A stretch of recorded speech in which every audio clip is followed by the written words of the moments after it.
A long time ago, I was at a party. I remember the food was absolutely terrific. I used to love parties. And anyway, the host comes up to me. I think his name was Bill. It was Bill. And we're talking, and I can see he's uncomfortable. And after a minute, he says, "By the way, who are you and what are you doing here?" But I was ready for him because I did this kind of thing often. And I said, "Well, Bill, I was a friend of the deceased," figuring who's going to contradict that. And he said, "The deceased?" I said, "Yeah, that guy." And he said, "You mean Grandpa? He's just asleep. This is a christening." I said, "Bill, Grandpa's asleep on the dining room table?" He said, "You don't know Grandpa. In fact, you don't know any of us. What are you doing here?" So I knew it was time to get serious. And I mentioned that my father had been posted to Bombay during the Second World War, and one night on a street corner near the Palace Hotel, my father saw an old Indian fakir doing tricks with little balls made of sponge rubber. And my father was knocked out, and he knew he couldn't sleep unless he learned the secret to the tricks. So he goes up to the fakir, and he begs for the secret, and the man says, "I can tell you how to do the tricks, but that'll be $500.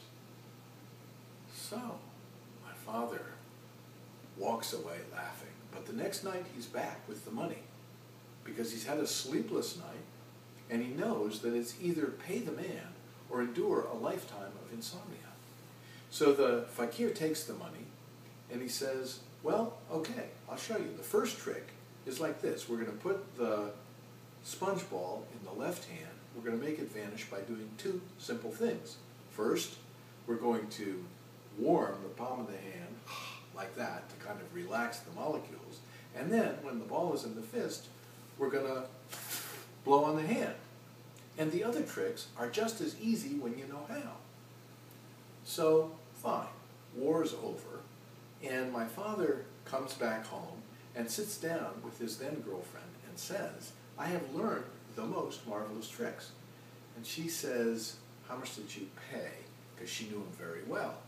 And he fesses up, and she thinks to herself, "Gee, maybe that $500 could have been banked to buy something for me." And he says, "No, don't be annoyed. Sit down. These tricks are really worth it." So he remembers his instructions, and he warms the hand like this, and he blows, and the ball vanishes. But there's only one problem.